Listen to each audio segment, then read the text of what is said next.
설 명절들은 잘 보내셨습니까? 네, 이번 설은 좀 달라가지고 2월 1일입니다.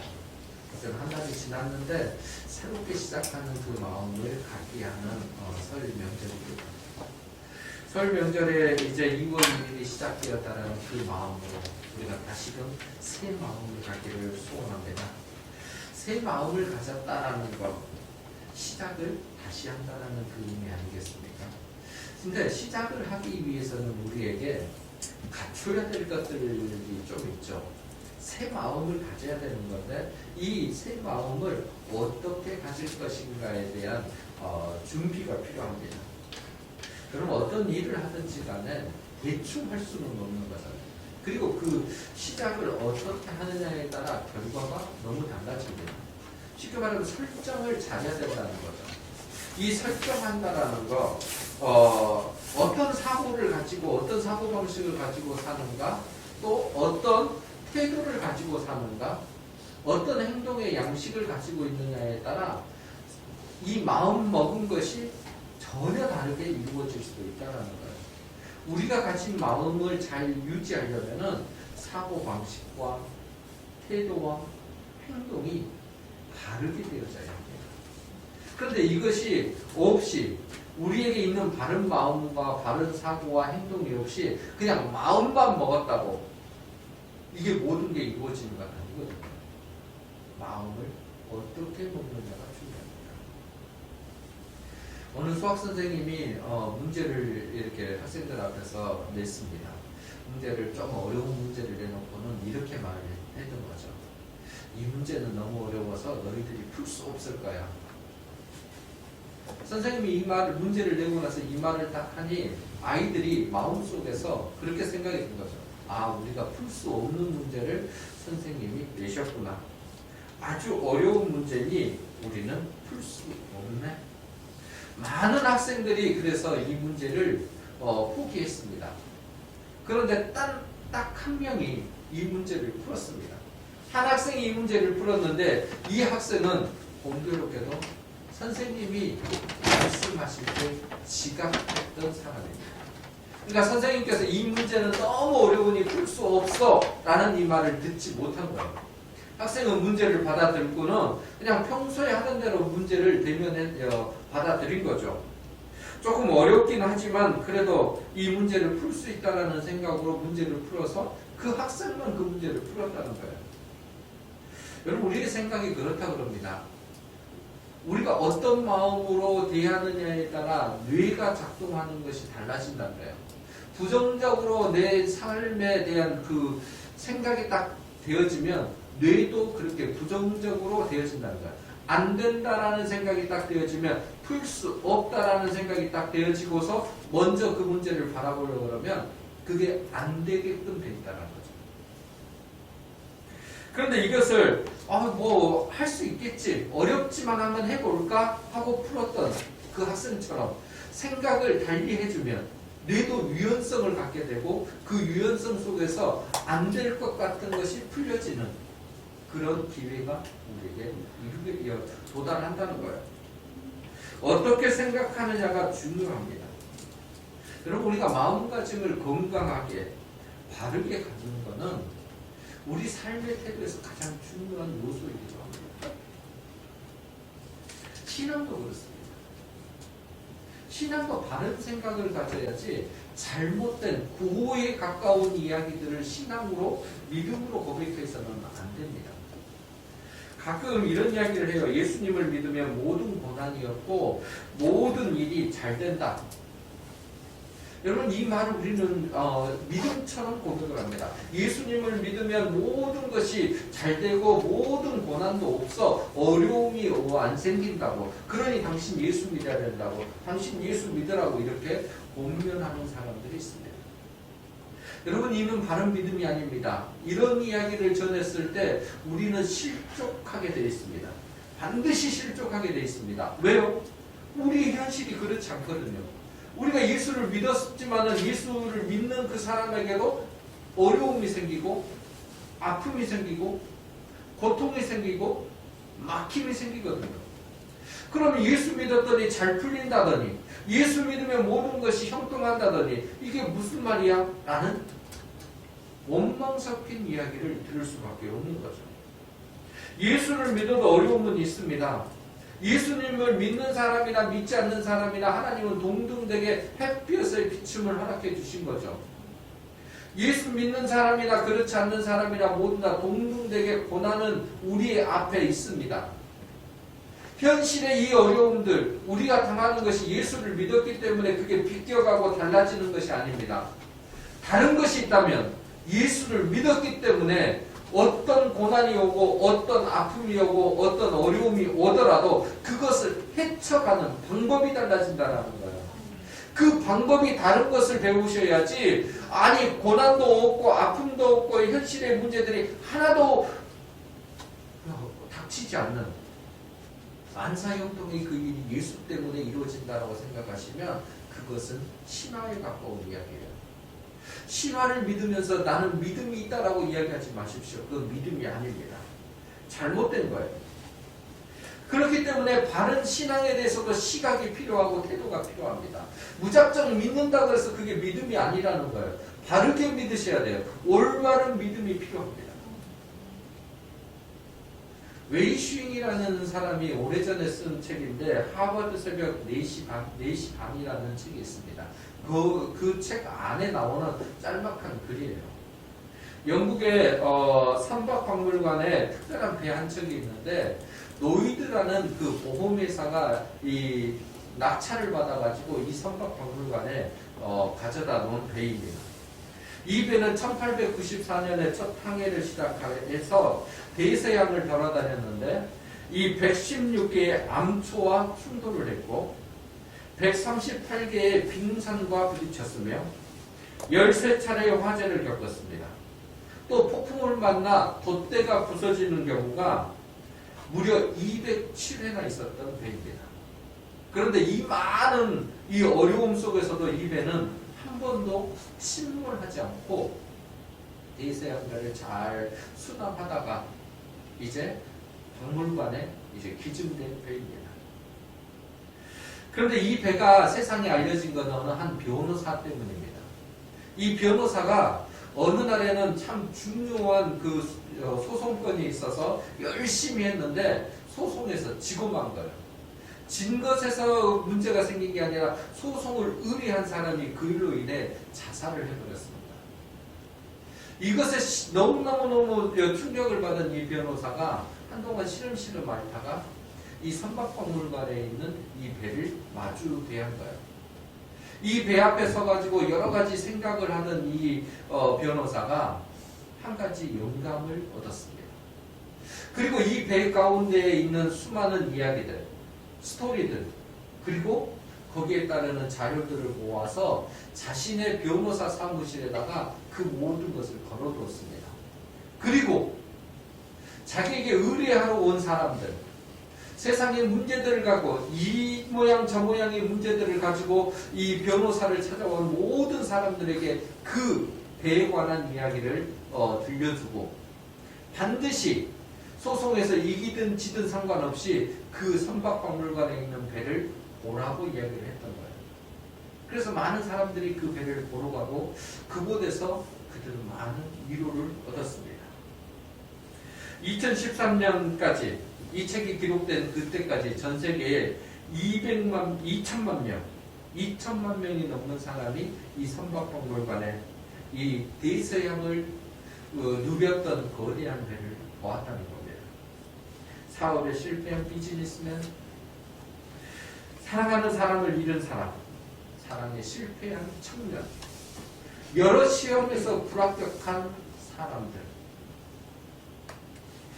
모든 사람들이 그 배를 보고 그런 아픔을 가지고 그 배를 보면서 이 수많은 상처 가운데서도 늠름하게 아직도 건재함을 보이고 있는 배를 보며 생각했다는 거죠. 인생의 파도와 맞서는 그 일들이 나도 한번 해볼 만한 일이라는 것을 그들은 깨닫기 시작했습니다. 관람객들이 이 박물관에 남긴 방명록이 벌써 그때 당시에 약 한 300권 분량의 책이 되었다고 합니다. 그런데 그 중에서도 가장 많이 기록된 내용이 전해입니다. 파도를 만나보지 못한 배는 없다. 인생이라는 바다에도 역시 온전하기만 했던 배는 없다.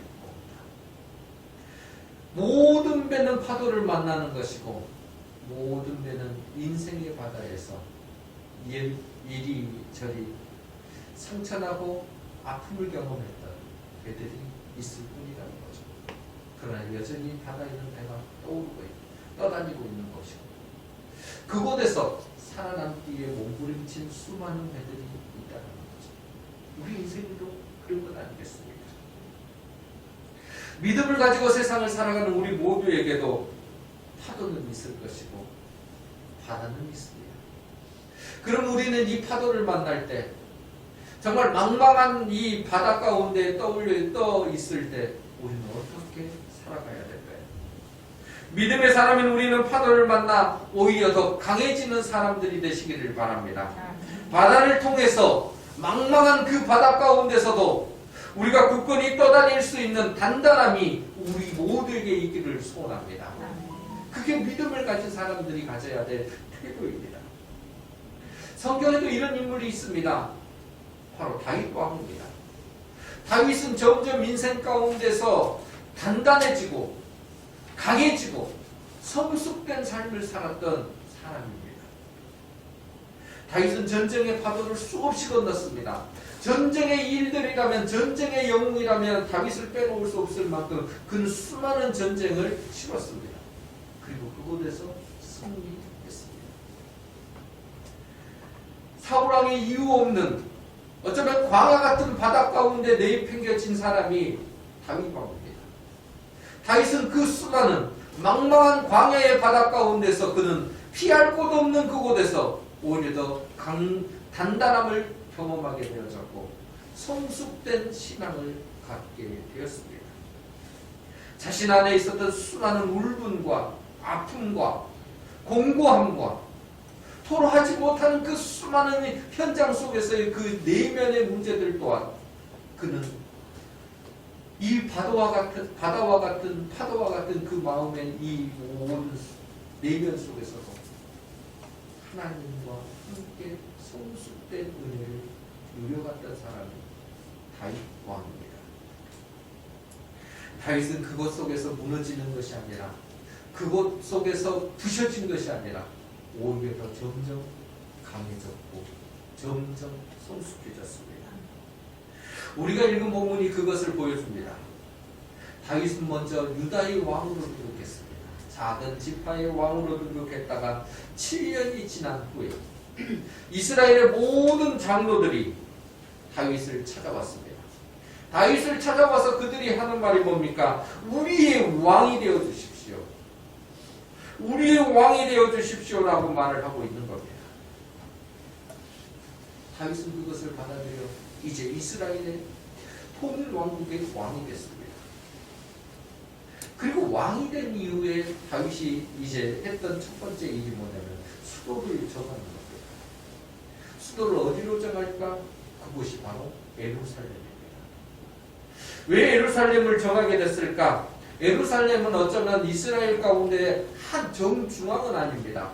남과 북이 있으면 오히려 남쪽에 좀 더 치우쳐져 있는 지역입니다. 그런데 그곳은 그 당시까지도 정치적으로 가장 중립지대에 해당되는 곳입니다. 왜냐하면 다른 모든 곳은 지파들이 점령을 하고 있었는데 이 예루살렘 지역은 여부수 족속이 여전히 다스리고 있었기 때문에 지파의 입김이 지파의 영향들이 도달하지 않는 중립지역입니다. 또 하나는 골짜기가 있고 주변이 천혜의 요소처럼 정말 수도로 삼기에 너무 좋은 난공불락의 요새로 만들어진 곳이 예루살렘 성입니다. 그래서 다윗은 그곳을 수도로 삼기로 작정을 하고 갔던 거죠. 그런데 난공불락인 요새에 있던 이 여부수 족속이 강했습니다. 너무 강하니까 함부로 이것을 이겨낼 수도 없는 지역이 됐던 거죠. 교만했습니다. 여부수는 그래서 좀 교만한 사람들이었는데 어느 정도였냐면 사무엘하 5장 6절에 보면 이렇게 기록이 되어 있습니다. 왕과 그의 부하들이 예루살렘으로 가서 그 땅 주민 여부수 사람을 치게 하매 그 사람들이 다윗에게 이르되 내가 결코 이리로 들어오지 못하리라. 맹인과 다리 저는 자라도 너를 물리치리라 하니 그들 생각에는 다윗이 이리로 들어오지 못하리라 함이라. 여부수 사람들은 자기의 그 성들을 믿었습니다. 천혜의 요새를 믿었기 때문에, 이 난공불락의 이 요새를 믿었기 때문에 장애를 가진 사람들이 그 성을 지킨다 하더라도 너희들은 이기지 못해. 자신만만했던 거죠. 우리의 성은 이처럼 단단해 라는 그 이야기를 했던 겁니다. 여부수 사람들의 자신감, 교만함, 하여튼 그곳에 묻어 있습니다. 그런데 다윗은 예루살렘 성을 빼앗았습니다.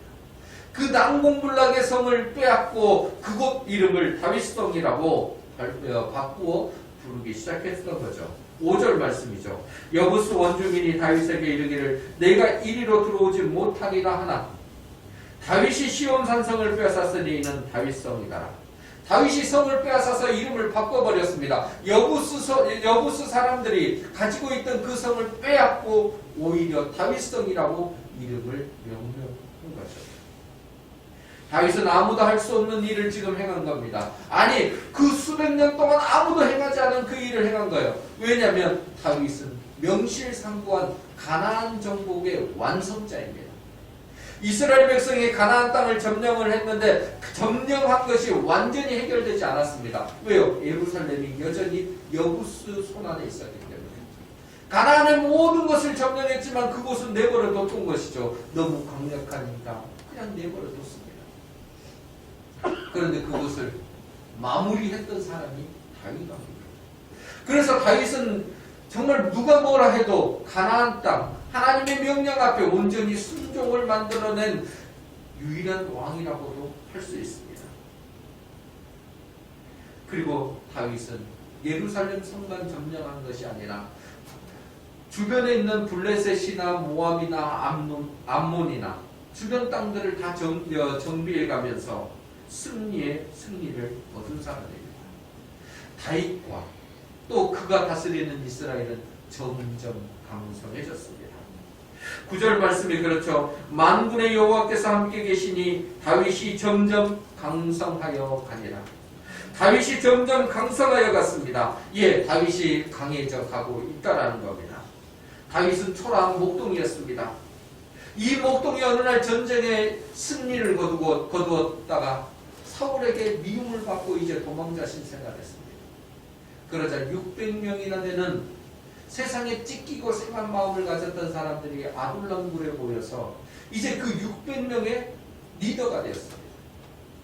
600명의 리더가 됐다가 이제 유다 지파의 왕으로, 그리고 통일왕국의 12지파의 왕으로 자리를 잡은 사람이 다윗입니다. 어떻습니까? 점점 강성해지는 것이 눈에 보입니다. 다윗은 강성해졌고 또한 다윗과 함께한 이스라엘 또한 강성해졌습니다. 우리의 삶은 어떻습니까? 다윗처럼 이스라엘처럼 강성해지는 삶을 살고 있습니까?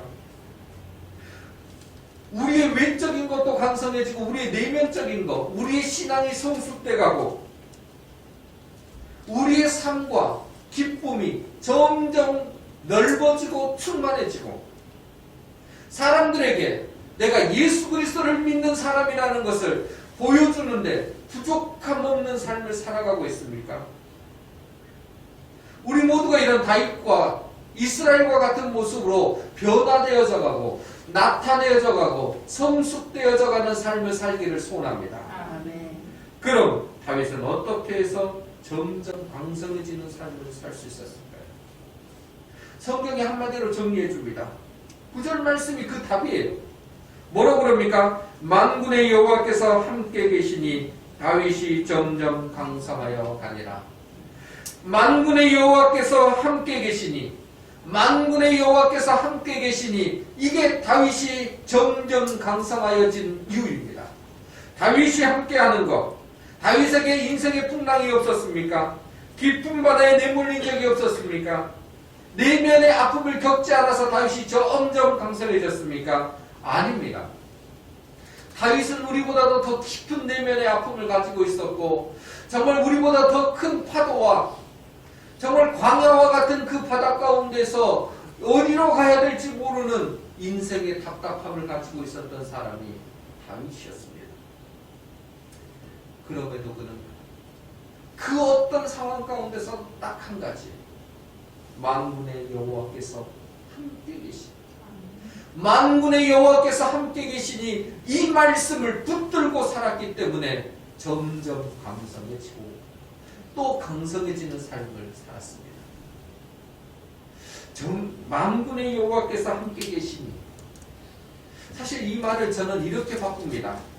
다윗은 만군의 여호와께 딱 붙어 있었으니, 다윗은 만군의 여호와께 딱 붙어 있었으니, 사실 우리가 예수 그리스도를 믿고 있는 모든 자녀들, 하나님의 백성이라고 칭해지는 모든 사람들, 그들에게는 자동적으로 이루어지는 사건이 하나가 있습니다. 바로 하나님께서 그들과 함께 하시는 것.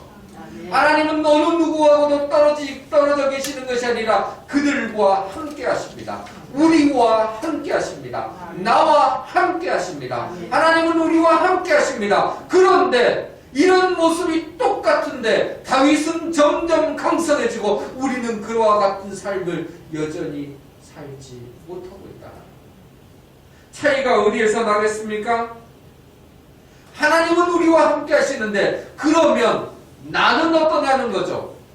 하나님은 나와 함께 하시는데, 그러면 나도 하나님과 함께하는 삶이 이루어지느냐요. 하나님은 우리와 함께 하십니다. 매일 함께 하십니다. 하나님 나와 함께 해주십시오 말하지 않아도 우리와 함께 하십니다. 우리가 할 일은 뭐냐면 함께 하신 하나님과 내 삶이 딱 붙어 있느냐입니다. 그래서 만군의 여호와께서 함께 계시니를 제가 이렇게 바꿨습니다. 다윗은 만군의 여호와께 딱 붙어 있었습니다. 만군의 여호와께 딱 붙어진 삶이 다윗에게 있었기 때문에 그는 어디를 가든지 승리하는 삶을 살았고, 다윗의 삶은 점점 상승하는, 성장하는, 승리의 승리가 더욱 많아지는 삶으로 나갈 수 있었다는 것이죠. 우리는 어떻습니까? 우리는 점점 강성해지고 있습니까? 위로 올라가는 삶을 살고 있습니까? 지속적으로 더 기쁨과 은혜를 누리는 삶으로 나가고 있습니까? 다윗이 이런 삶을 살 수 있었던 것은 다윗이 잘나서가 아닙니다. 능력이 탁월해서가 아닙니다. 다윗이 이 모든 계속적으로 승리하고 성숙되고 성장하는 삶을 살 수 있었던 것은 모든 것이 하나님의 은혜의 결과물들이었습니다. 다윗의 능력이, 다윗이 가진 것이 많아서가 아니라 하나님께서 그와 함께 하시고 하나님과 딱 붙어 사는 다윗의 삶이 일치되었기 때문에 그 모든 삶이 가능해졌다는 것입니다. 그럼 우리가 하나님이 나와 함께 하시고 내가 하나님과 딱 붙어서 사는 삶을 살기 위해서는 무엇을 해야 될까요? 누가 이것을 싫어할 사람이 누가 있겠습니까? 모두가 하나님과 함께하고 하나님께 딱 붙어서 살기를 소원하는 것은 우리 모두의 소원입니다. 그러면 그 삶을 살기 위해 우리는 무엇을 해야 될까요? 하나님께 묻는 삶이 되어야 합니다.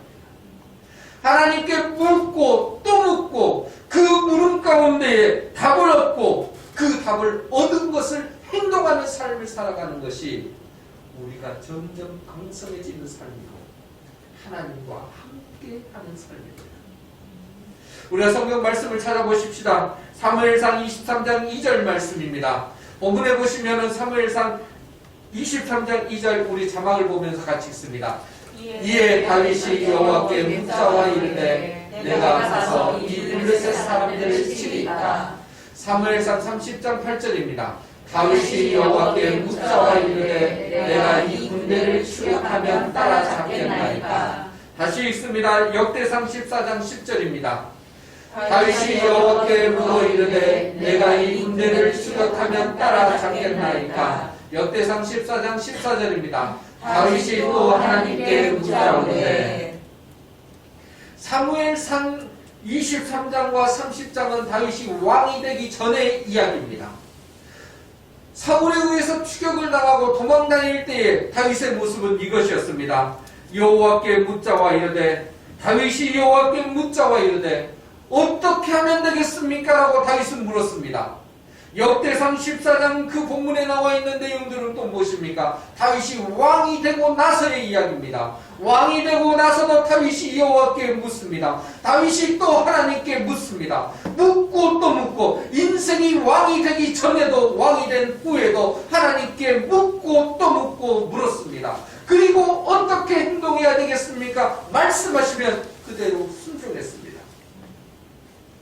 우리가 하나님께 묻는다는 건 무엇입니까? 내 생각과 내 뜻대로 하지 않겠다라는 거죠. 하나님의 생각과 하나님의 뜻을 말씀하시면 나는 그대로 순종하겠습니다. 여러분, 묻는다고 이야기를 하면서 물으면서 하나님 내 뜻이 이것입니다 라고 이야기하는 것은 옳은 물음이 아닙니다. 하나님 내가 어떻게 하기를 원하십니까? 라고 물었을 때에 하나님은 그것에 응답하십니다. 그러면 그 응답에 내가 전적으로 순종하겠습니다라는 이 결단을 가지고 묻는 것이 여호와께 묻는 인생입니다. 내 생각과 내 뜻대로 행동하는 것이 아닙니다. 사울과 얼마나 비교되는 삶인지 모릅니다. 사울은 왕이 되었을 때 겸손했습니다. 그런데 왕이 되고 나서 그는 교만해졌습니다. 어떤 일을 하고자 할 때 그는 하나님께 묻는 게 아니라 자신의 뜻과 의지대로 그 일들을 행했습니다. 자기의 생각이 더 옳다고 밀어붙였던 사람입니다.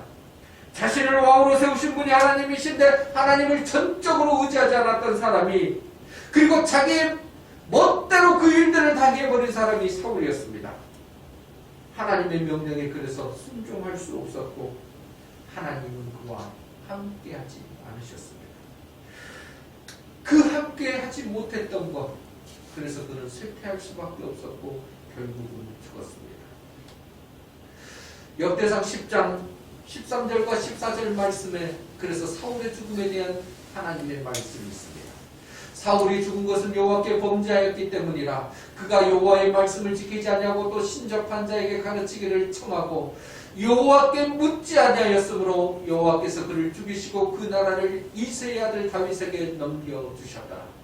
사울이 죽었습니다. 범죄했다라고 하나님은 말씀하시는데 그 범죄의 이유를 그 다음에 이야기를 하시는 게 여호와께 묻지 아니하였으므로. 여호와께 묻지 아니하였다라는 것에 대해 하나님은 범죄라고 이야기를 하십니다. 묻지 않았기 때문에 말씀을 들을 수도 없었고 말씀을 듣지 못했기 때문에 불순종할 수밖에 없었던 겁니다. 여러분, 묻지 않으면 이런 비극이 우리에게도 닥칩니다. 다윗은 그런데 어떻습니까?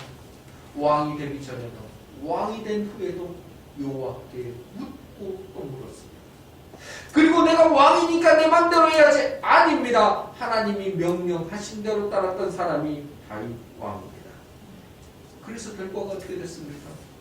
순종했더니, 여호와께 묻고 말씀하신 것에 순종했더니 그는 어디를 가든지 승리하게 되었습니다. 승리의 자리가 많아졌습니다. 그 승리를 통해 점점 강해졌고 그 명성은 주변에 널리 퍼지게 되었고 그 은혜는 다윗 혼자 누리는 게 아니라 그의 나라와 그의 백성들이 모두가 함께 누리게 되었습니다. 다윗처럼 전적으로 하나님 한 분만을 의지하며 물어가는 그 삶은 이렇게 강해질 수밖에 없습니다. 사실 우리가 하나님 한 분만을 전적으로 의지한다는 것, 사실은 내가 무슨 일을 하고자 할 때 먼저 하나님께 묻는가 그렇지 않는가를 통해서 확인할 수 있습니다. 여러분은 일을 할 때, 어떤 일을 행할 때 하나님께 묻습니까? 아니면 내 뜻대로 행동한 후에 하나님께 도움을 구하는 인생입니다. 아닙니다. 처음부터 하나님께 묻는 인생 되시기를 바랍니다. 그리고 그 물으면서 도움을 요청하십시오. 끝난 다음에, 행하고 난 다음에 도와주십시오. 아닙니다. 먼저 묻고 도와주십시오. 순종하겠습니다. 이것이 믿음의 바른 자세입니다. 이것을 다른 말로 표현하면 내가 무슨 일을 할 때마다 먼저 기도하고 있는가, 그렇지 않는가의 문제입니다. 기도해보고 한다는 것은 내 생각이나 내 뜻대로 한다는 것이 아니라 하나님께서 주시는 감동으로, 하나님께서 주시는 생각으로, 하나님께서 요구하시는 그 뜻, 믿음의 그 길 가운데서 내가 행동하겠습니다라는 결단의 모습입니다. 이 이야기에 노라고 이야기하실 분 아무도 없습니다. 모두가 고개를 끄덕거립니다. 그런데 고개는 끄덕거려지는데 실제의 삶에서는 이것이 실천되지 않고 있다는 게 우리의 문제입니다. 우리가 믿음의 길을 잘 걸어가고 싶으면 내가 가지고 있는 그 경험과 내가 가지고 있는 그 지식과 내가 가지고 누리고 있는 이 모든 것들 앞에서 하나님의 뜻을 먼저 구할 수 있는 사람이 되어야 합니다. 내가 많은 사람들보다 능력이 있고 경력이 있고 어쩌면 내가 가지고 있는 경건의 능력이 있다라고 생각할지 모릅니다. 여러분, 그것이 하나님 앞에서 얼마나 큰 것이고 하나님 앞에서 얼마나 능력을 가진 것이 되겠습니까?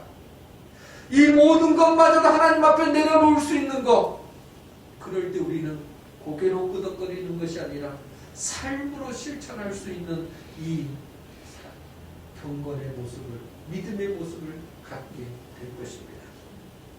우리가 그렇게 되지 않기를 진정 바랍니다.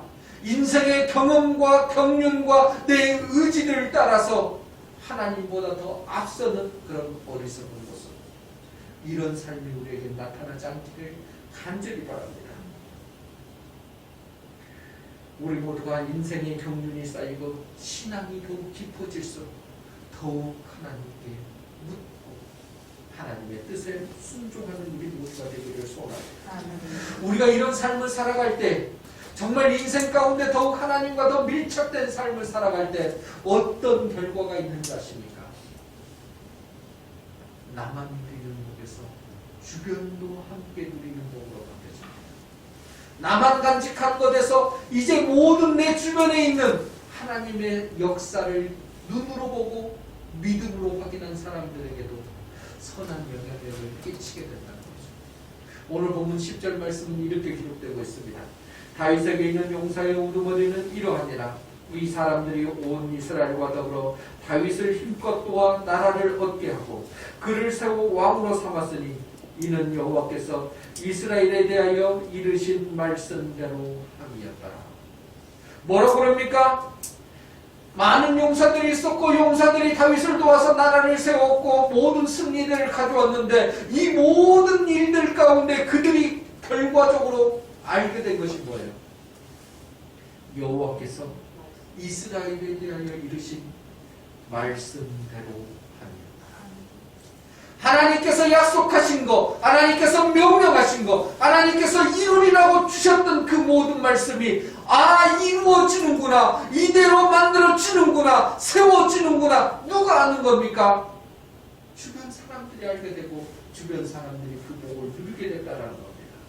다윗이 하나님과 함께 하여갈 때 다윗은 강성해졌습니다. 주변도 강성해졌습니다. 따랐던 용사들도 강성해졌고 이스라엘도 강성해졌습니다. 그러면서 보게 되는 게 뭡니까?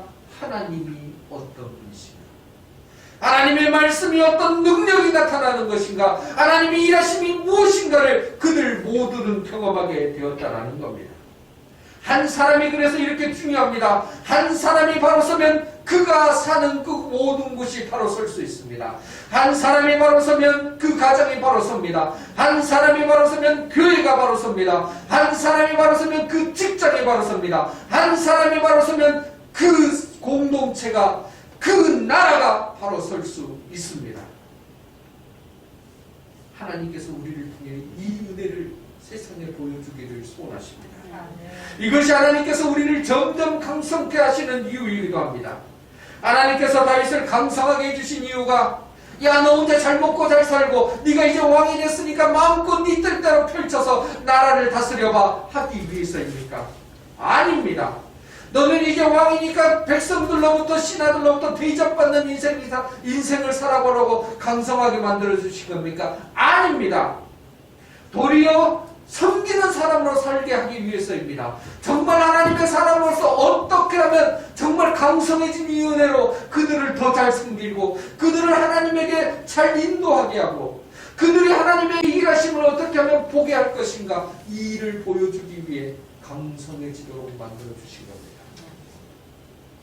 하나님께서 우리의 신앙을 더 온전하게 하시고 강성하게 만들기를 원하시는 이유도 여기에 있습니다.